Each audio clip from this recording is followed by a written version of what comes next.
Welcome, everybody, and thank you for joining us. We'll be starting in approximately 2 minutes.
Okay, everybody, great to see you today.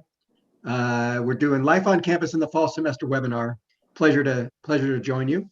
Let us introduce ourselves. I'm Aaron Krasnow. I'm one of your co-hosts. I'm Associate Vice President of Health and Counseling Services. ASU has comprehensive medical and psychological services for all students. I'm responsible for ensuring those services are ready and available to any of you. In addition, we have many wellness services to support living on campus, living off campus, being healthy while you're at ASU. And I'm joined by my co-host, Dean Aska. Thank you, Aaron, for that introduction to everyone. Good afternoon, Sun Devils. As Aaron shared, I'm Cassandra Aska, and I serve as the Deputy Vice President and Dean of Students here at the Tempe campus. I'm glad to be with you this afternoon to share the many ways we are preparing for your return to campus this fall. You know, as one of the Dean of Students, there's one on each of our campuses. We work collectively with many of our colleagues across the entire university to draw upon resources and services that focus on supporting you in achieving your goals and in supporting you in having an excellent experience while at the university. So, you know, different areas that I work with is everything from housing and living on campus, living in the immediate community, being a part of student clubs and organizations or coalitions or Greek life, or being a part of student government. Certainly working with colleagues and being able to have different experiences outside of the classroom that contribute to your Sun Devil journey. So again, looking forward to sharing some of the plans that we have with you for you this coming fall. Okay, I'm going to walk quickly through what you should expect today in the webinar. So we're aware that impacts of COVID-19 are evolving every day. And so we're providing this series of webinars to answer your questions to the best of our ability and give you information such as we have it right now. We know that things have evolved since other times that we've done the webinar and will continue to evolve in the future. But what you'll hear right now is what we know and what we're planning. And we're happy to answer any questions about that. We're only going to be talking about campus life in this webinar, including the health and well-being of our Sun Devils.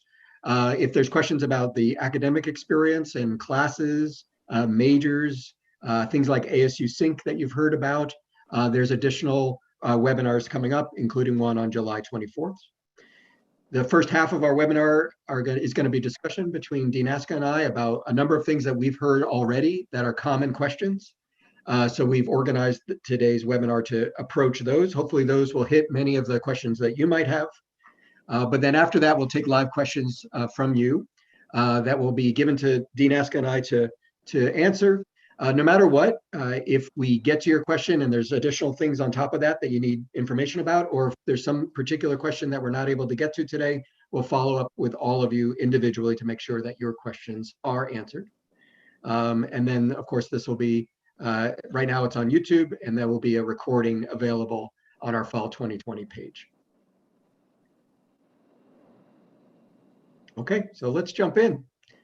Dean Aska, a common question for us is that visitors, people have heard that and read that visitors won't be allowed during move-in. So how can a family help their student move in? Thanks for asking that question. That is a very common question for our students and for our families. But, you know, we're happy to share with you that families, you can help your student move in. We know that this is an important part of the experience for students, particularly our new students that are starting college for the first time. This is a very memorable moment, and they might be feeling exciting and anxious all at the same time. So having family members there to support, we understand, is really important. So as of today, yes, indeed, families, you can help your student move into the residential hall. One of the things that we are asking, though, is that you also abide by the requirements that we are expecting your Sun Devil to continue to abide by while you are going through the move-in process.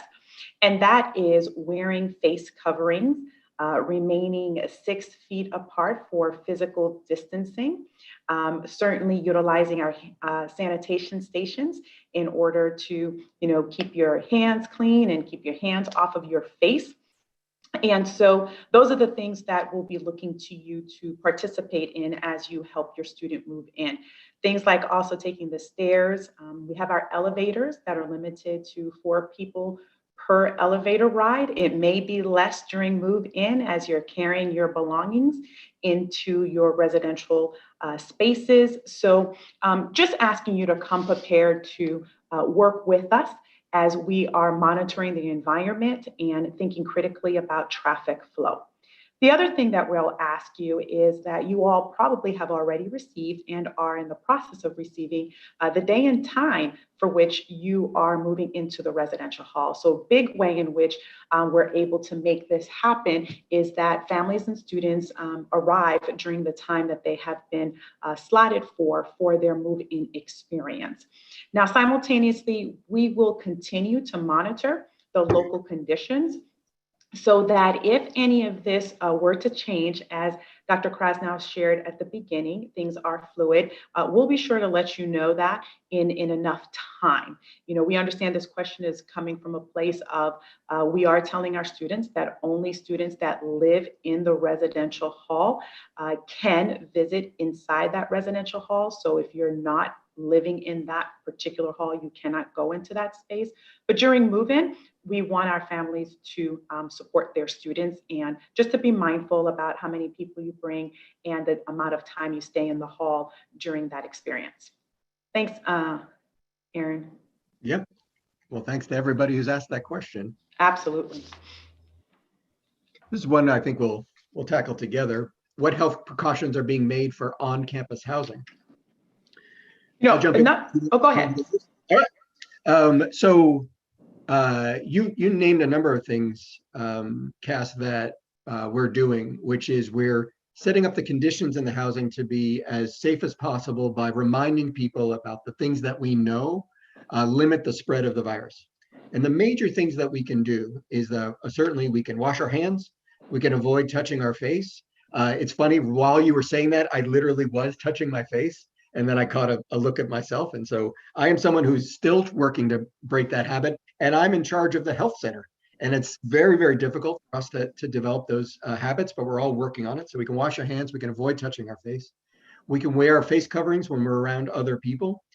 We can ensure that our environments are as clean as possible by taking responsibility that if I'm in an area, that I can wipe it down when I'm done in an area if it's in public.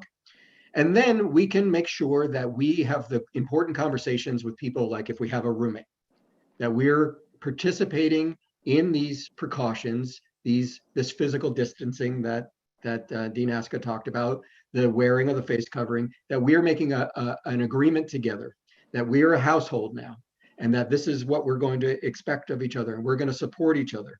And that's the same as any roommate agreement if you're living with somebody, that it's just in a new context. And it's a health context as opposed to we're going to agree not to leave our clothes on the floor, or we're going to agree not to eat each other's food without permission. We've added this now, which is we're going to agree to abide by and support each other by remaining as safe as possible. So those are some of the health precautions that are being made for on-campus housing, in addition to some of the things that Dean Aska mentioned about elevator use, common areas, and the like.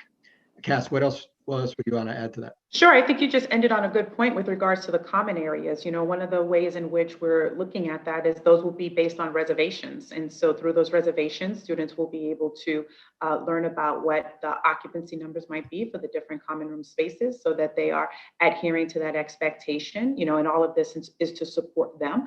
You know, prior to your arrival, our buildings are going through a deep cleaning, which includes fogging and utilizing hospital grade cleaning materials. So I think that there's a role, as Dr. Krasnow said, for all of us to play in supporting each other and thinking critically about the precautions that we can have.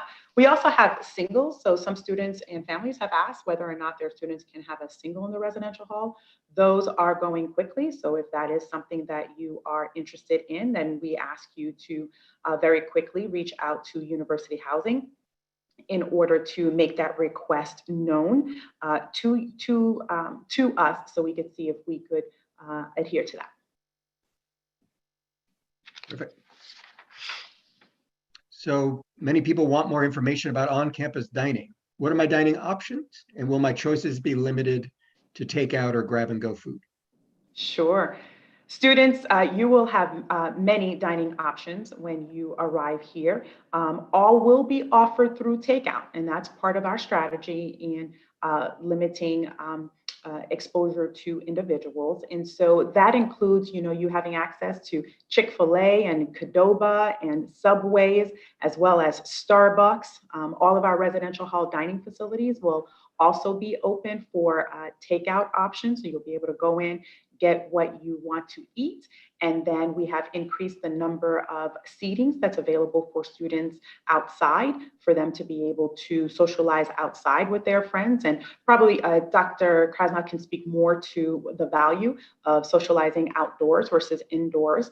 Our markets will also be open. So if students are trying to grab something really quick, a snack between classes or something, they'll be able to make that happen because our retail markets across all of our locations will also be available for them. So, you know, it's all the food will be there, and it'll just be different on how you access it and where you eat it. The only thing I'd add to that is that this all goes to when possible. So when possible, outside is better than inside, but that's not always possible. When possible, it's better to be 6 feet away from someone than not. That's not always possible. So if you can't be outside and you need to be inside, then how do you do that safely? So those are all the things that Dean Aska is talking through. And so there are ways to make this safer and make this a positive experience, but it takes this kind of continuous looking at our environments, looking at my day, saying, all right, I can get my food and go here, or I can get my food and go there, and thinking through our day in that regard, which is something new for all of us, that we have to do a lot more consideration of our daily experience than we might have otherwise done. If there's good news for what I've just said, is that's not a new experience for any of you right now. You're already doing those considerations in your daily life. Now, when you come to the university, you'll be doing the same thing. Where do I get food? That's one consideration. What kind of food is available from where I get it? That's another consideration. Where am I going to eat? And for now, gone are the days where I can kind of just be as perfectly free and easy and say, I'll figure it out when I get there. It takes a little bit more planning, a little bit more thoughtfulness than before to make sure that everybody's feeling safe. Okay. And the nice thing is it's not prepackaged food. So students will still have options, things that they want made for themselves. So that'll be nice for them to be able to come to campus and continue to have that experience. This next question is a great example of one of the things where people are having, for good reason, and it's why we're doing these webinars, it's just hard to imagine this new experience that we're entering into, particularly if people have had experience with college before, families who have gone to college, friends who have gone to college, and you heard about life on campus. And so the question is, will student clubs and organizations still meet? And how will they maintain safe physical distance? So how about that, Dean Aska? The nice thing is that this won't be new to us as much this fall because our students have remained very active throughout the spring semester and throughout the summer. So yes, our student clubs and organizations are still meeting. Some of them have actually found a lot of value and greater participation in their clubs and organizations because they have gone virtual, at least their meetings. So it's allowed for more flexibility for more people to be able to participate. But when it comes time for students to want to come together, of course, some of that is going to be influenced by whatever our local conditions are and whatever local guidelines are at whatever point in time that comes to pass. But for right now, we're letting students and telling students, if you're coming together, you are thinking about being in a space that allows for at minimum of 6 feet of physical distancing between yourself and your peers. We are looking at our meeting rooms and identifying, what the occupancy number is in those respective meeting rooms in relationship to how many chairs to adhere to the 6 feet of physical distancing. In these experiences, we do want folks to be able to wear their face coverings, even during their meetings if they're going to be doing it in person. But we also know that students will choose to gather outside intentionally so that they could maybe have more people around them. But we want folks to be thoughtful, as Dr. Krasnow was saying earlier, to be thoughtful about how they are going to come together in order to support each other. And we're also, thinking about if anything were to happen, that students would know within their student organizations who was there and who was participating, because if we did have to do contact tracing, we would be able to do that. So it's a new shared responsibility for all of us, but our students are up to making this happen because they know how important this is as part of the student experience at the university. Dr. Krasnow, is there anything you want to add to that one? Sounds great. Good.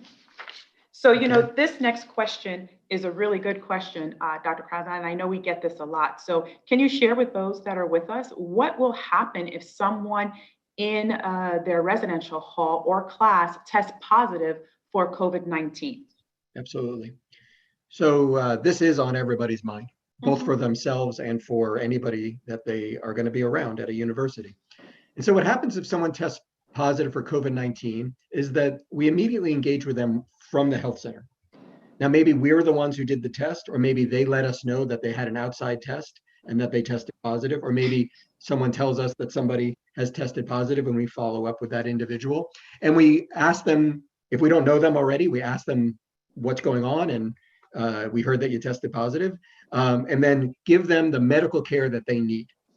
Now, one of the truisms of this virus is that a positive is not a positive is not a positive in terms of the experience of the individual.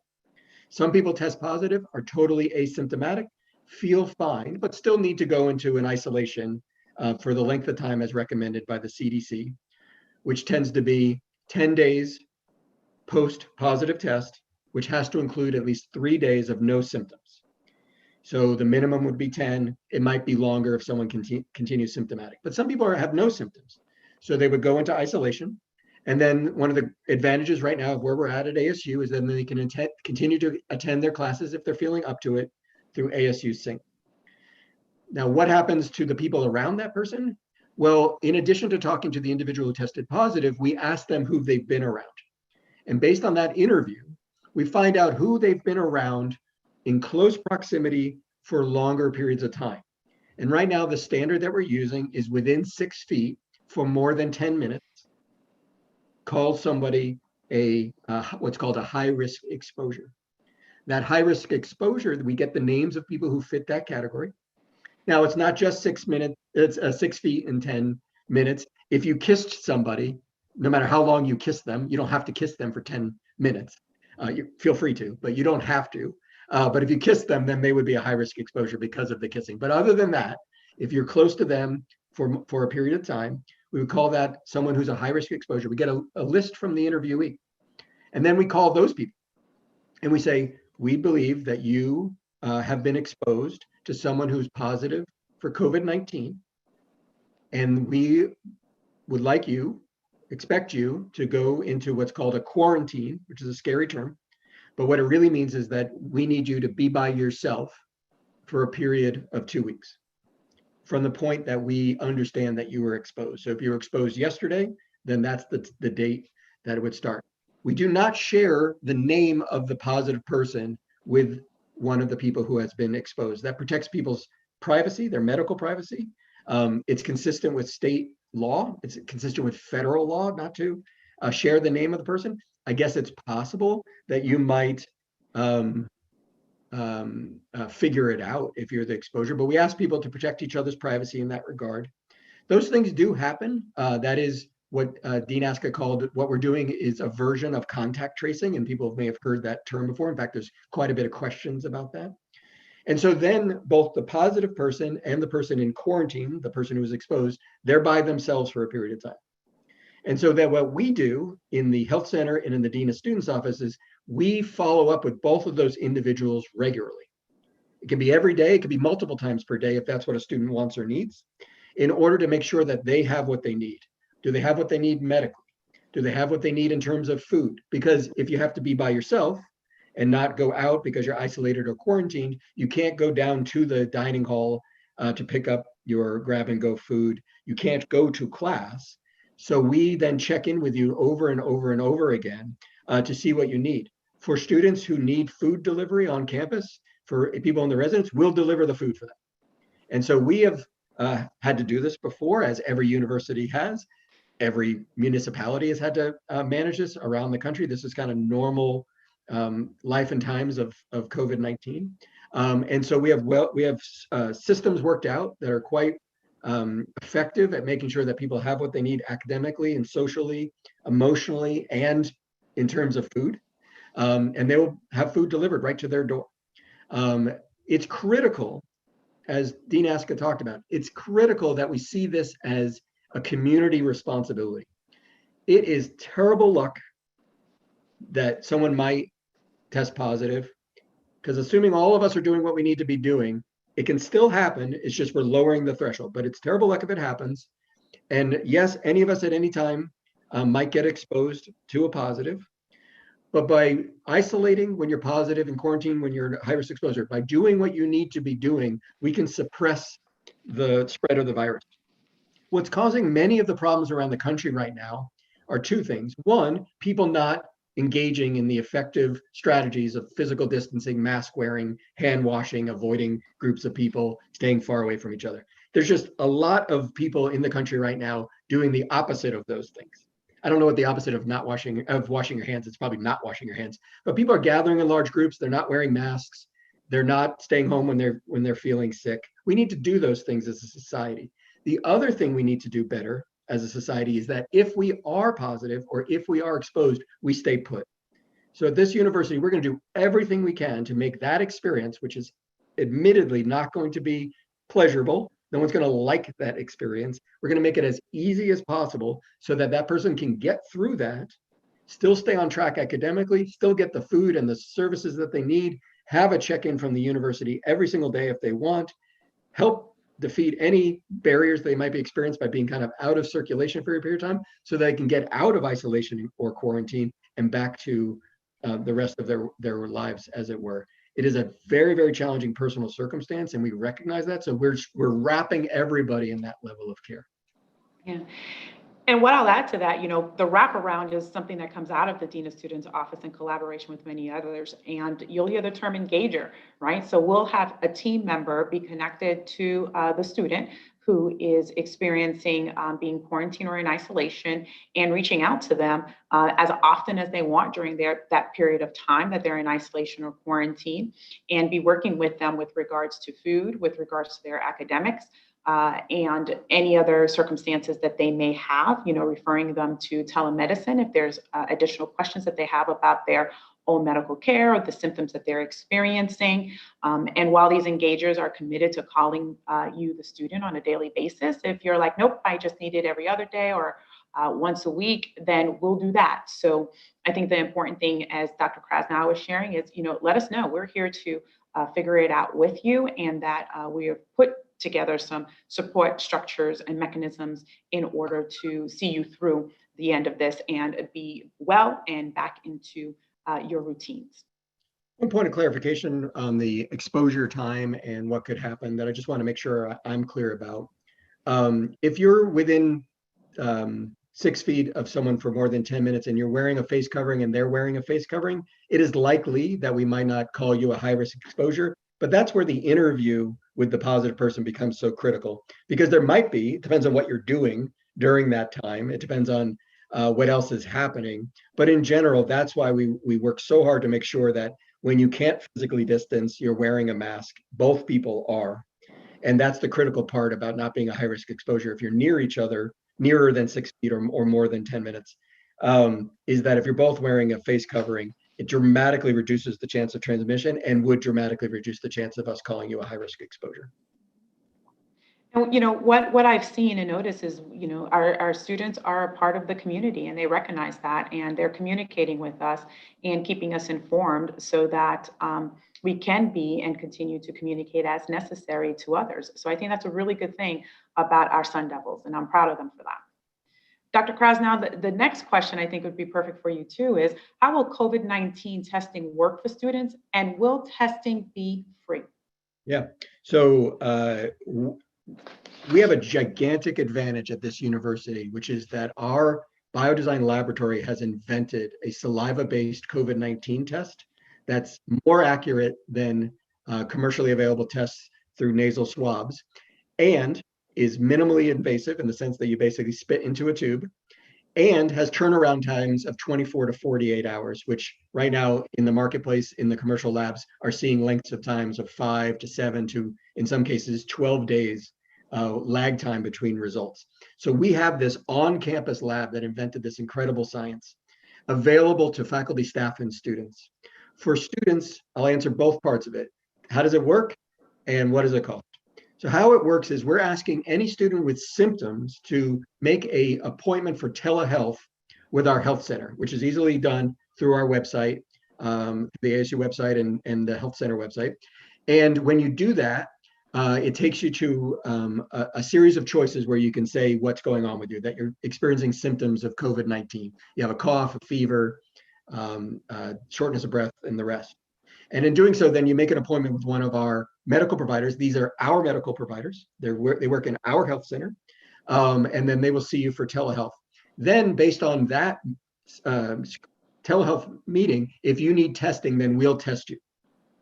And we're doing that for a couple of reasons with symptomatic folks. One, it prevents symptomatic people from having to travel around anywhere on campus, potentially making themselves feel worse or exposing other people. So you can do it from your bedroom.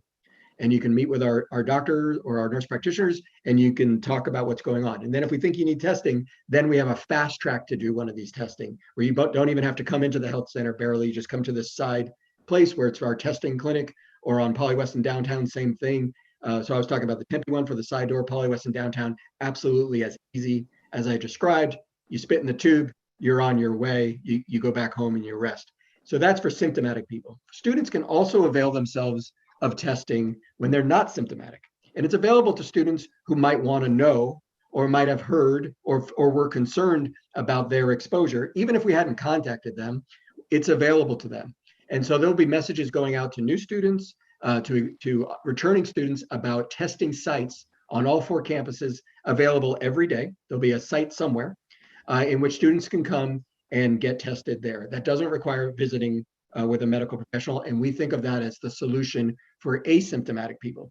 Because unfortunately with this virus, a relatively high percentage of people might be positive and asymptomatic, hence wearing the masks and all the other things that we're talking about. Now, in terms of cost, there's no cost right now for COVID testing or the telehealth COVID appointments. And that is a rule set out by the federal government, adopted by insurance companies. If you're uninsured or underinsured or have great insurance, there should be no cost to you. And so that's making sure that there's no financial barrier or no insurance barrier to getting the tests that you might need or the telehealth appointments that you might need. Thank you so much, Dr. Krasnow, for that. I think the other question, which makes complete sense for people to be asking, is, they've heard about health monitoring. How will the health of students be monitored? And this is great because this is something for our entire community and not just for our students. Absolutely. Every day, students are going to, and faculty and staff are going to be expected to complete a health survey through the ASU app online, in which it's asked questions about your current symptoms.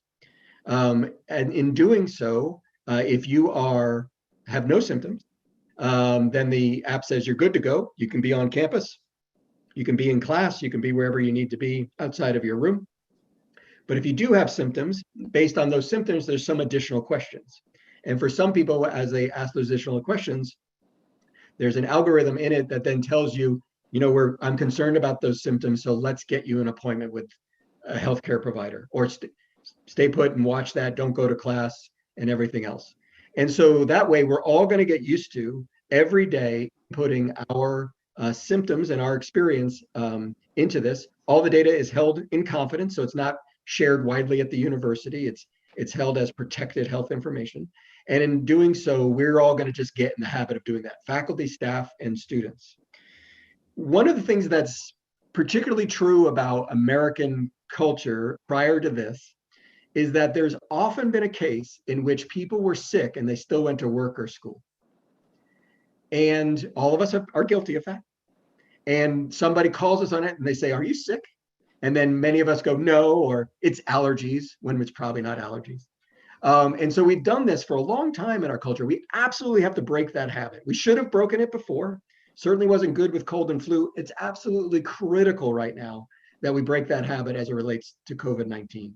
What this app does is it gets us in a rhythm of monitoring our symptomology, getting a prompt that says, "Hey, based on what you put in there, I think you should stay home and make a doctor's appointment." And then the reason we've set this up is not just to train us, but it's a commitment from the university that if you stay home and you do the right thing, no harm will come to you.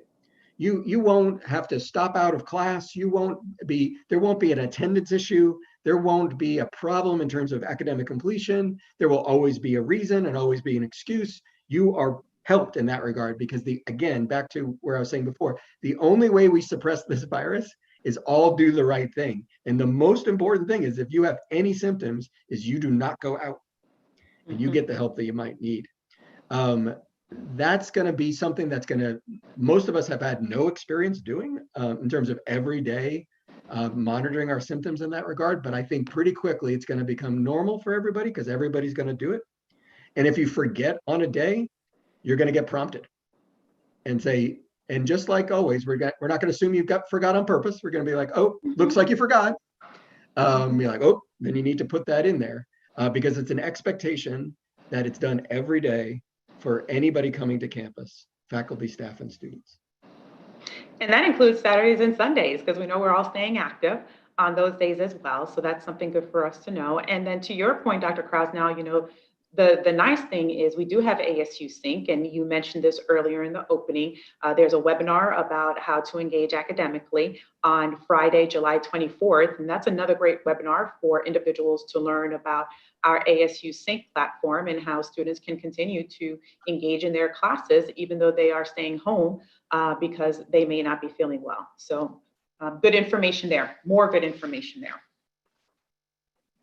So, leading to the next question, I think it covers what we've been talking about is how does ASU plan on enforcing face covering requirements throughout this season? And to that point, as what we've been talking about, this is something for our entire community to hold ourselves responsible for and accountable for, because we care about others and we want to, do our part in flattening the curve and eliminating this pandemic. So embedded in that, if people come to campus and they don't have their face coverings, or they're walking around campus or going into a building without their face coverings, we're going to encourage them to please get a face covering. We'll know where those are located across our campus, and we'll direct individuals to go ahead and pick one up if they forgot it. They could always go to any of our bookstores to purchase a face covering. It could be something as simple as they were walking from point A to point B and it fell out of their bag or fell out of their back pocket,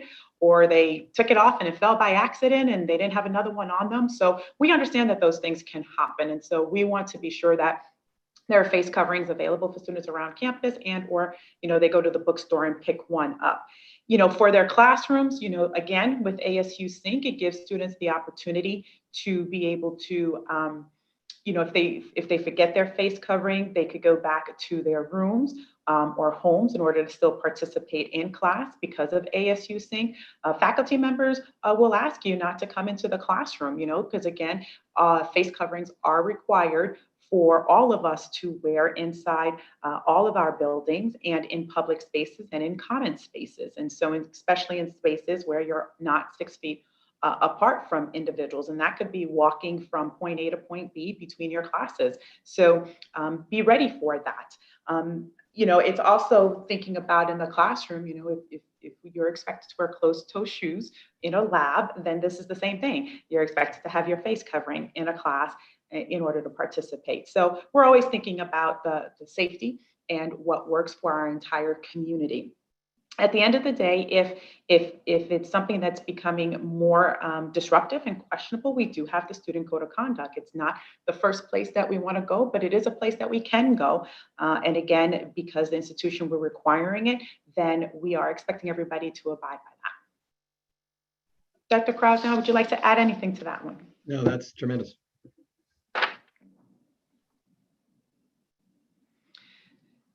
So the next question we have, I think that one's for you, Dr. Krasnow. What mental health and wellness services are available to students during the fall semester?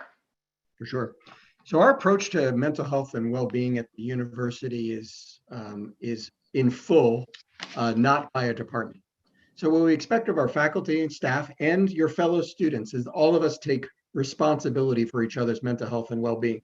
You've heard a lot about us from us talking about COVID-19 responsibility, but that extends to actually all well-being, which is we know that we can have an impact on others both positively and negatively in terms of their mental health and other well-being variables. We can do things that are empathic, that are supportive. We can turn to someone when they're struggling and offer support, or we can do things that are problematic, make people feel worse, engage in bullying or are pushing people away from us. We expect all of us, faculty, staff, and students, to focus on the well-being of their fellow Sun Devils. By doing that, we know that most issues that are related to mental health are really problems of living. I feel lonely, I feel scared, I feel depressed because of social conditions around me, or because of relationship concerns I have, or about feelings about myself. And a lot of that can be supported through positive relationships with others. So that's always where we start. That's different than a lot of other universities that really the answer to this question would be, we have a counseling center, here's the website. Now, by the way, we do have a counseling center and it does have a website, but I'll get to that in a second. More importantly than just telling you where to send yourself or your student or your friend is to take that approach and say, we're all in this together. By doing that, we can manage a lot of the mental health and the support that people need. It is true right now in America that we are in an extraordinarily difficult mental health condition associated with this pandemic.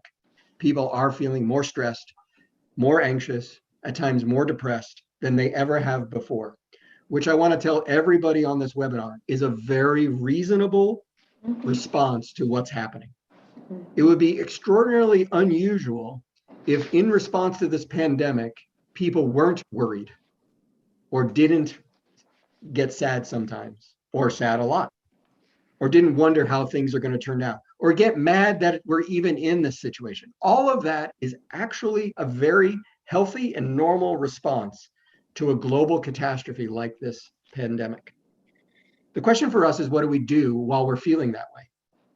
What we don't want to do is give each other or ourselves the message that we shouldn't feel that way, because we actually should. It makes sense too. We also don't want to dismiss those feelings and tell people that that it doesn't matter. It matters an incredible amount. Your mental health and your well-being predict your academic success. It's not something to succeed in spite of your struggles. It will be the reason you succeed, and it can be the reason that you have difficulty. So focusing on mental health is critical in that regard. Being compassionate to ourselves and others about what we're going through right now together is critical. And then knowing the available resources to you. Now here comes the plug for the Counseling Center and other resources. All of our services at the university, Counseling Center, the Dean of Students Office, the Fitness Center, the Career Center, they're all designed to create the conditions in which someone feels like they have what they need and for their personal well-being and their academic success.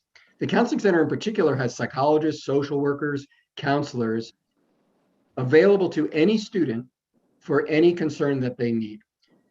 We created an environment that's accessible to anybody to be able to, that day, have an appointment with one of our professionals to talk through whatever it is that you need to.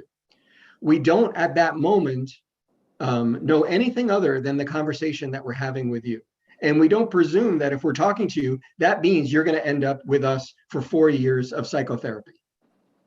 It may just be you need to talk to us one time to talk about what's going on. Or there may be things that you do need professional counseling for, and then together we build a plan, whether it's a plan with our providers, a plan with a provider off campus, whatever it is that you think you need and that we give you advice about. In the spring, we were successful in instantaneously pivoting to telecounseling. And so now all of our services that we were providing in person can also be provided through telecounseling. And so if someone doesn't want to, need to come into our clinics, they don't need to in order to engage with our counselors.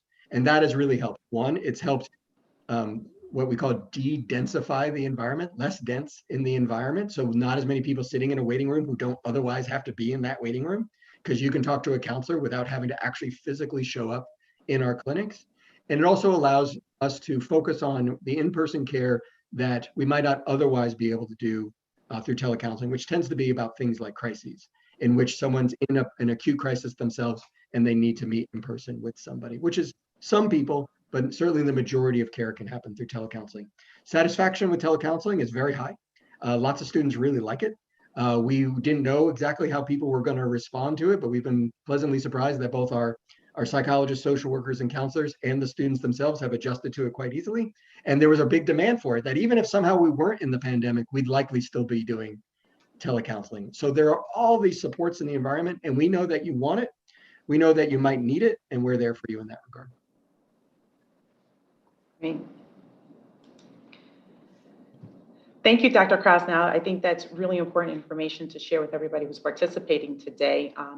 And at this point, we're going to turn it over and start to answer some of the questions that you have been sending in through our Q&A component. And so I think, where I'd like to start is sharing with you all, because there's been some questions in this area, how often will we check on your student in the event that they are in isolation or in quarantine? And I had mentioned this earlier, but I think it's important to reiterate, we are going to contact your student on a daily basis. Now, if your student tells us, nope, I don't want to be contacted daily, I want it every other day or every 3 days, we'll do that too, because again, as people are isolated and or quarantined, their experience may be very, very different. And so we will honor that, but make some connections with them, remind them of what the parameters are, the boundaries are in light of them being isolated in quarantine, and then address any concerns that they may have. So if they're living on campus, we'll have food delivered to them on campus. During those calls, we also check in on them as to whether or not they would like to be connected with ASU counseling services, and we help facilitate that for them as well. So we are there to make those necessary connections that they may have. So yes, so we will contact them as often as possible. Dr. Krasnow, one of the questions that came in was, are neck gaiters acceptable as well. Can you speak to neck gaiters as opposed to face coverings? Absolutely. Neck gaiters are acceptable. It's like it's such a great question because I actually feel like the answer is quick. Yes, neck gaiters are acceptable. Cloth is what you need, or a shield. Those are the acceptable face coverings. We prefer that, and many people prefer the ones that fit like a mask, but a neck gaiter is absolutely okay. It's actually one of the preferred strategies for athletes. Because if they're outside and running by themselves, they pull it down. Then when they go do something near other people or lifting weights, they pull it up. If that is best for you and as a student, it's certainly acceptable.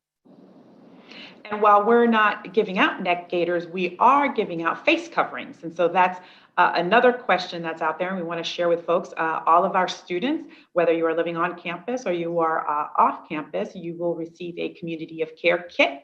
For students living on campus, they'll receive that kit upon check-in for their move-in experience.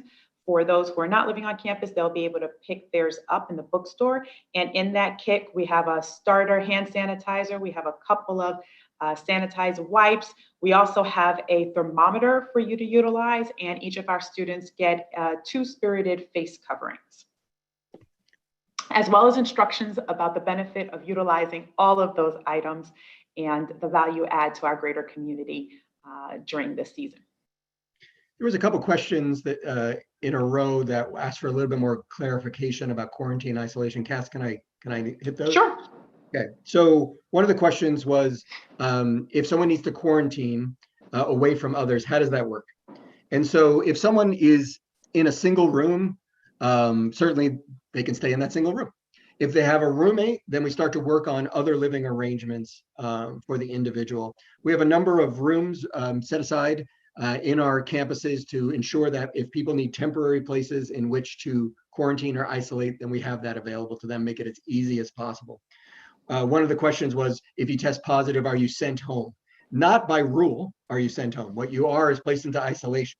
Now, however, if you are a local student and you think, and your family thinks that the best place for you to be in isolation is at your family residence, we're not going to stop you. We'll talk to you about, okay, if you're going to choose to do, like, here's what we have for you, a way to be isolated, a way to get those supports. But if you think it's better, or your family thinks it's better for you to be home, then okay, you can be home and be in isolation for that same period of time. No change in your experience. You can still do ASU sync. No change in us checking on you. We're still going to check on you.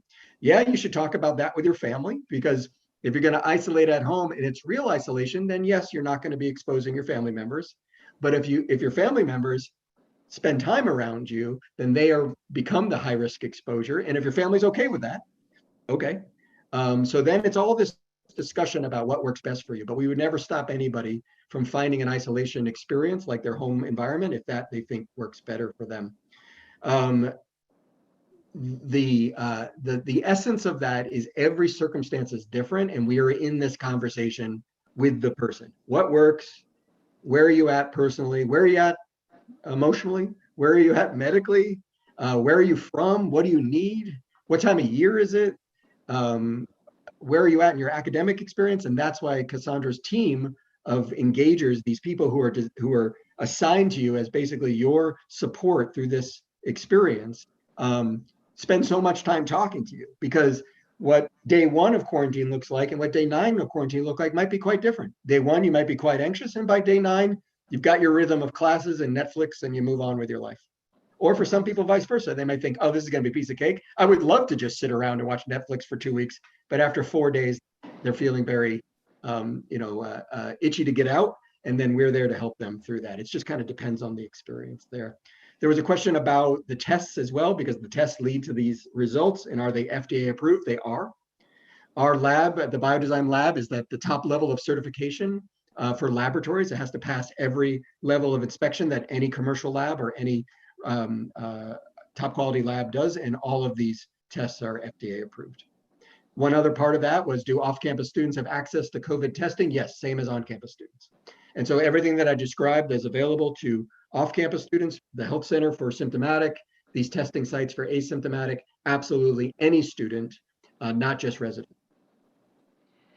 So there was a question there about our commuter students. So where are commuter students allowed to study between classes, in light of the different buildings, particularly residential halls that cannot have non-residential students in there? Well, we have our libraries, we have our unions across the university where students can go and sit in those spaces. There's no eating indoors at this particular point in time, but students can sit in those spaces, obviously with their face coverings on if they're inside a building, and they can use those spaces to study and or to hang out in between classes.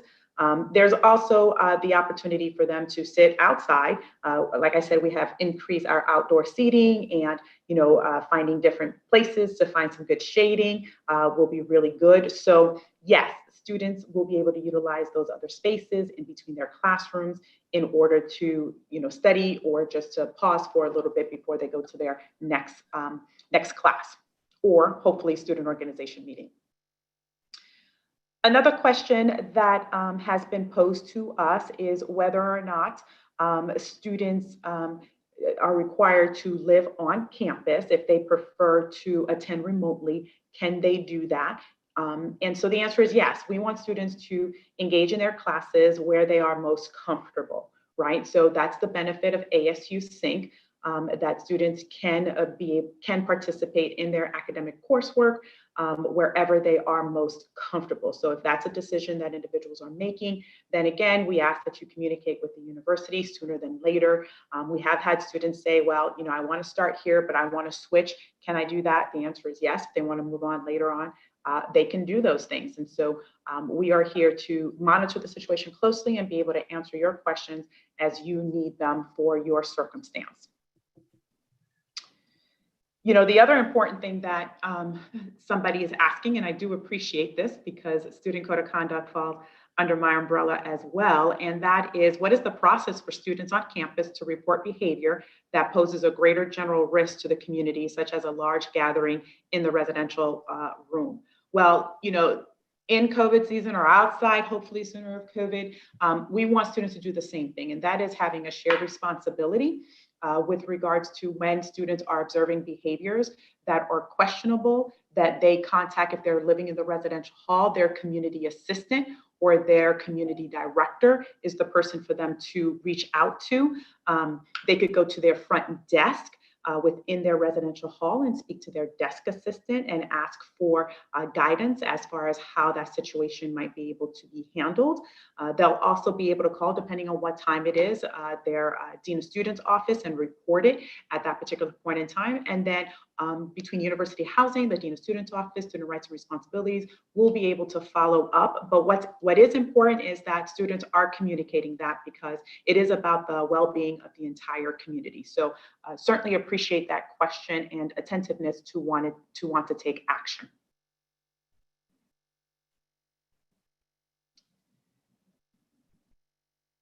We're looking through your questions to see what might be there. So there's a question about roommates and bathrooms. I'll take those. Great. Roommates are not required to wear masks in their room. We'd like people to see their roommate as a member of a close family in that regard, and they could agree to not wear face coverings. I guess theoretically, two roommates could decide that they only want to wear masks at all times with each other in their room, but we don't think that's very likely, and we don't think it needs to happen, because we know that if both people are doing what they need to do outside of their room, then like any family that's being set up right then they have responsibility to each other. I guess it is technically possible that one of them might test positive, and yes, that would mean that their roommate would likely be a high-risk exposure, because in our residence halls, you're going to be around each other for more than 10 minutes, and you're certainly likely to be closer than 6 feet at any given time. But there's no requirement for face coverings in your residence hall room. As it relates to communal bathrooms, whether those are shared in a suite or otherwise, we're asking people to take precautions in that regard, that if you're sharing a bathroom with someone other than your roommate, that you do wear a face covering. One of the questions that's come up is, do I need to wear a face covering while showering? No, you do not. We don't recommend it. It wouldn't work anyway. So when you're showering, you can take it off. But otherwise, if you're sharing a bathroom with someone other than your roommate, we recommend that you wear a face covering for protection of yourself and them, for everybody else. And then we work hard as a community to be as hygienic as possible, which is if I'm using something in a shared facility and I clean it off when I'm done, I'm not leaving my mess around. Again, that was true prior to COVID. That was just being a respectful person in a shared environment. It's additionally critical right now that in shared spaces, whether that's a bathroom, as Dean Aska mentioned, our communal living situations, even by reservation, it still means someone might use it after me, and so I should leave it as clean as I can. Expect others to do the same for me, and that's how we're going to manage it best that we can. Great. A really great question is what about campus life? Is the rec center open? Will there be fun activities? And so, yes, the rec center is opening. The team right now is working to make sure that the equipment in the space is being physically distanced. Face coverings will be required while people are working out. There will be classes that students can take, various health and fitness classes that will be offered. Of course, we will be decreasing the number of people who can be in that class so that we are adhering to the 6 feet of physical distancing.